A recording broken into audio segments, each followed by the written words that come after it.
안녕하십니까. 건강전략연구소입니다. 이번 시간은 주간 건강전략 2회입니다. 설 명절 연휴 즐겁게 보내시는지 모르겠습니다. 이번 주간 건강전략 2회에서는 건강정보의 제공 전략에 대해서 설명을 드리고요. 그 다음으로 기생충은 주변에 전염되나요? 라는 질문에 대해서 답변을 드리겠습니다. 건강전략연구소의 건강정보 제공 전략은 잘 검증된 최신의 또한 최선의 방법 또는 정보를 제공하는 것입니다. 저는 시청자들을 대상으로 임상시험을 할 생각이 전혀 없습니다. 여러 의학 정보를 공부하다 보면 아이디어가 떠오르죠. 이렇게 하면 이렇게 치료가 될 텐데, 이렇게 하면 쉽게 뭔가가 될 텐데 라는 생각이 떠오르는 것은 사실입니다. 그런데 제가 그렇게 머릿속에 떠오르는 것을 여러분에게 알려드리고 해보라고 강요하게 되면 그것은 여러분을 대상으로, 시청자를 대상으로 임상시험을 하는 것입니다.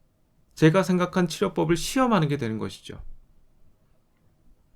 그런데 이 영상을 보시는 많은 분들은 본인이 시험의 대상이 되기를 원치 않는다고 생각합니다.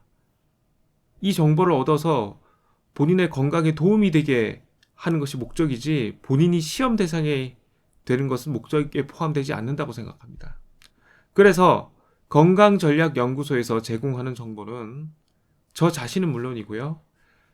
저의 가족들에게도 추천할 수 있는 건강정보와 치료법을 제시할 예정입니다. 쉽게 말해서 결론이 난 것들을 말씀드리겠습니다. 현 시점에서 가장 최선의 방법을 제시해 드리도록 하겠습니다. 학자로서 논문과 연구에 대해서 간단하게 설명을 드리면, 논문은 연구자의 의견입니다. 어떤 논문이 나왔다고 해서 그 논문은 정답도 아니고 결론도 아닙니다. 어떤 논문이 발표되고 나면 그 논문은 다양한 형태로 검증이 됩니다.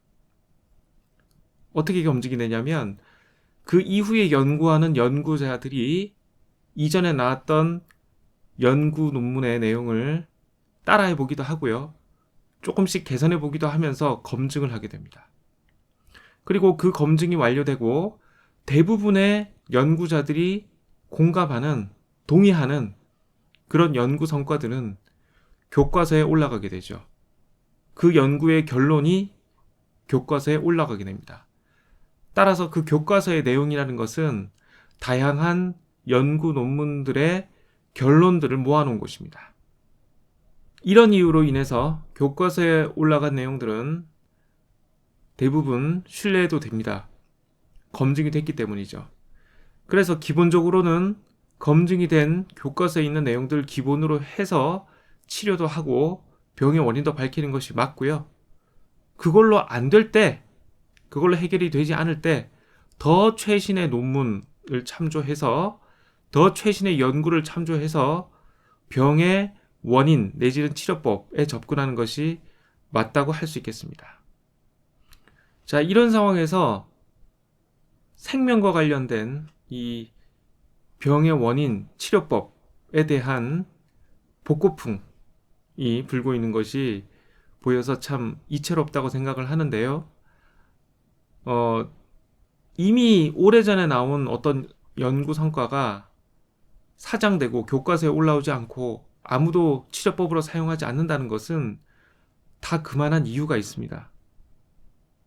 그래서 특별한 이유 없이 30년 전, 50년 전, 100년 전 이런 문헌에 있는 내용을 가지고 치료를 하거나 병의 원인에 접근하는 것은 좋지 않은 결과로 연결될 수가 있습니다. 그 예를 하나 설명을 드리겠습니다. 덴마크의 병리학자인 요하네스 피비게르라는 사람의 이름을 들어보셨는지 모르겠습니다. 세계 최초로 암의 원인을 밝혀내면서 노벨 생리의학상을 수상했습니다. 자, 이 사람은 쥐의 기생충을 감염시켜서 인공적으로 위암을 발생시키는 데 성공을 했습니다. 따라서 암의 원인은 기생충이다 라는 이런 연구 성과로 1926년 노벨 생리의학상을 수상했습니다. 그런데 여기서 문제가 생겼는데요. 이후 학자들은 피비게르의 연구를 참조해서 추가적인 연구들을 계속 했는데 그 어떤 학자도 피비게르의 연구와 동일한 결과를 얻지 못했습니다.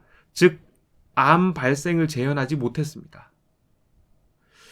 그래서 연구를 해봤더니 기생충의 암을 일으킨 원인은 기생충이 아니라 쥐의 비타민 A 결핍으로 인한 종양으로 결론이 났습니다. 그러니까 그 암이라고 했던 것조차도 암이 아닌 종양이었고요. 그리고 그 종양을 일으킨 게 기생충이 아닌 비타민 A의 결핍이었던 거죠. 피비게르의 실험에서 실험 대상이었던 쥐에게 식이요법을 했었는데요. 그 쥐에게 제공된 음식에 비타민 A가 많이 부족했던 것입니다. 그래서 쥐는 비타민 A 결핍으로 종양이 생겼던 것이죠. 악성 종양이었다면 암이라고 볼 수 있었겠지만 그 종양조차도 일반적인 종양이었기 때문에 암이 아닌 것으로 결론이 났습니다. 피비게르의 연구는 노벨상까지 수상했지만 틀린 연구입니다. 왜냐하면 그 연구의 내용이 재현되지 않기 때문이죠. 잘못된 연구였습니다. 하지만 그 가설은 틀리지 않았는데요. 현 시점에서 기생충은 암을 일으킵니다. 대표적으로 간흡충. 우리나라의 흔한 그 간흡충은 담도암을 일으키는 것으로 이미 증명되어 있습니다. 기생충의 감염이 암을 일으킬 수도 있다는 것을 증명하기 위한 연구가 오히려 비타민 결핍이 암을 일으키거나 또는 종양을 일으킬 수 있다는 그런 결론을 내도록 하는 연구가 되고 말았습니다. 향후에 자세한 설명을 드릴 기회가 있겠지만 먼저 말씀을 드리면 암의 중요한 발병 원인 중 하나는 비타민 미네랄의 결핍이 맞고요. 대표적으로 비타민 D, 엽산, 비타민 B6, 비타민 B12 등의 결핍 등은 암 발병과 연관성이 있는 것으로 밝혀져 있습니다. 반대로 얘기하면 이러한 비타민 미네랄의 결핍을 해결해 준다면 권장량 이상 이러한 비타민 미네랄을 보충해 준다면 암 발병을 막거나 또는 암을 치료할 수 있는 거죠.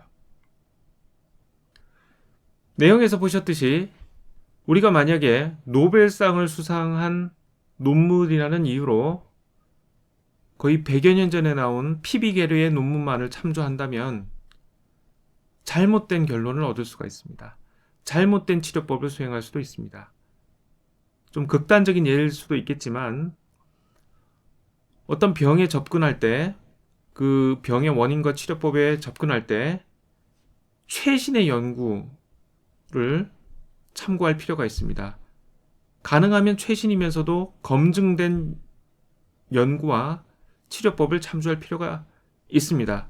너무 최신의 연구라면 이미 검증이 덜 되어 있을 것이고 너무 옛날 연구라면 이미 그 연구의 가치가 최신 연구에 비해서 떨어진다면 사장되었을 것이기 때문에 좋지 않겠죠.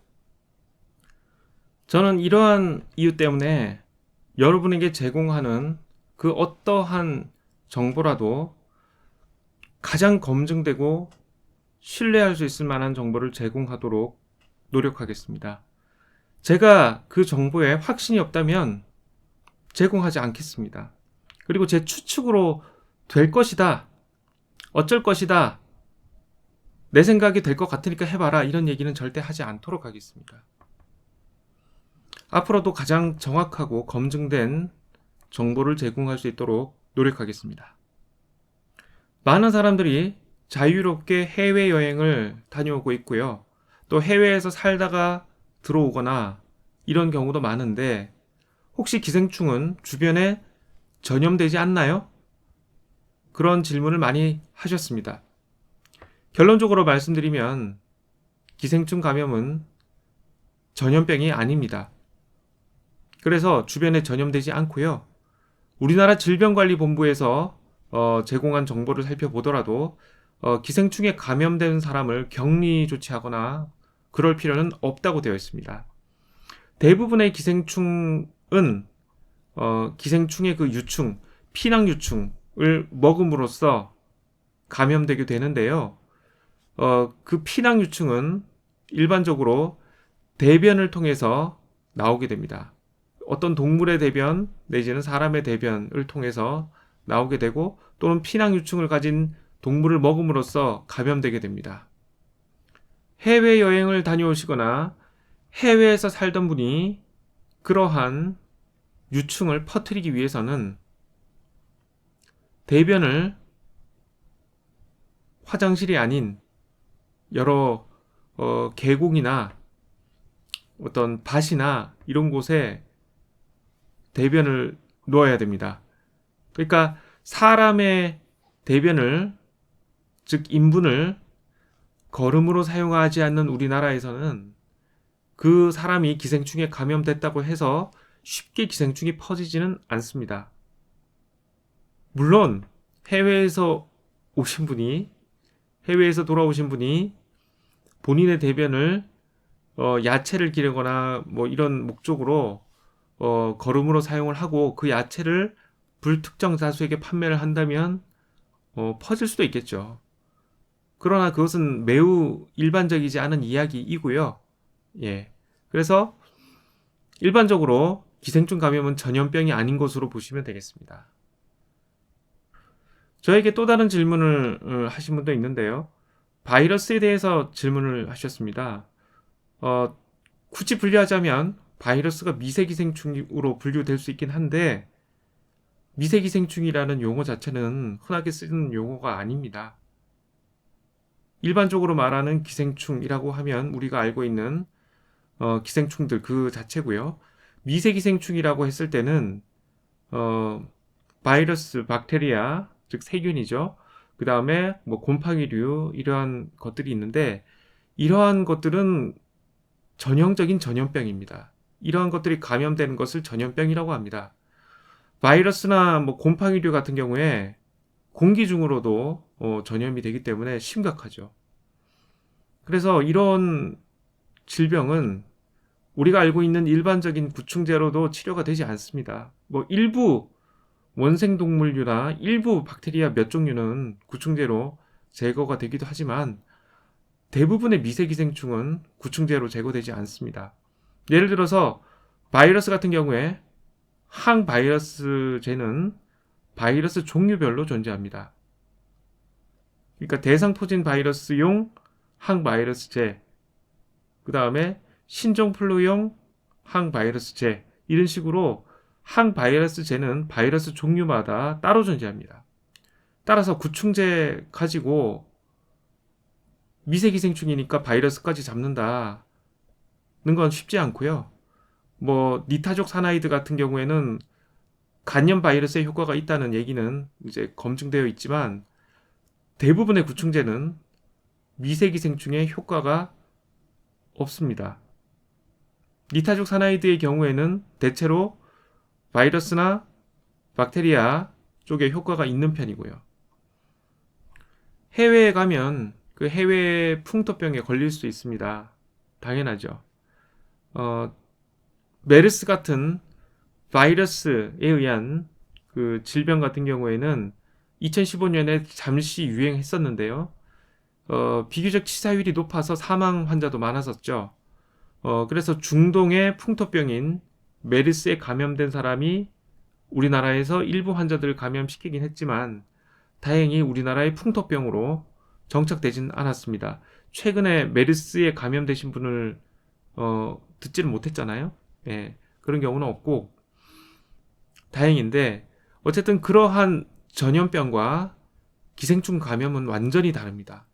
누군가 해외에서 기생충에 감염됐다고 해서 우리나라 사람들에게 급속히 기생충이 전염되지는 않습니다. 퍼지지 않습니다. 그래서 혹시 해외여행 다녀오신 분이 있다고 해서 또는 해외에 살다 오신 분이 있다고 해서 그분에게 상처를 주지 않으시기를 바랍니다. 제가 지금까지 올린 영상들 몇 개를 보시고 저에게 그 내용이 틀렸으니까 똑바로 조사해서 다시 영상을 올려라 이렇게 얘기하신 분들이 몇몇 있으셨습니다. 그래서 똑바로 다시 조사를 해봤더니 한 번 더 여러 자료를 검토해봤더니 물론 제가 올리기 전에 자료 하나만 보지 않습니다. 여러 개의 자료를 다 검토하고 올리는 게 맞습니다. 그런데 그런 말씀이 있어서 또 검토를 해봤더니 큰 문제가 없었고요. 어차피 우리나라의 환경에서 기생충을 설명하는 것이기 때문에 큰 문제는 없었고요. 그래서 장흡충 2부까지 여러 종류의 흡충에 대해서 제가 정확한 정보를 설명을 드렸습니다. 저에게 그런 질문을 하셨던 분들은 제가 올린 정보를 참고해서 여러 문헌을 한 번 더 살펴봐 주시기를 바랍니다. 주간 건강전략 2회는 이렇게 마치겠습니다. 다음 시간에 또 찾아뵙도록 하겠습니다. 감사합니다.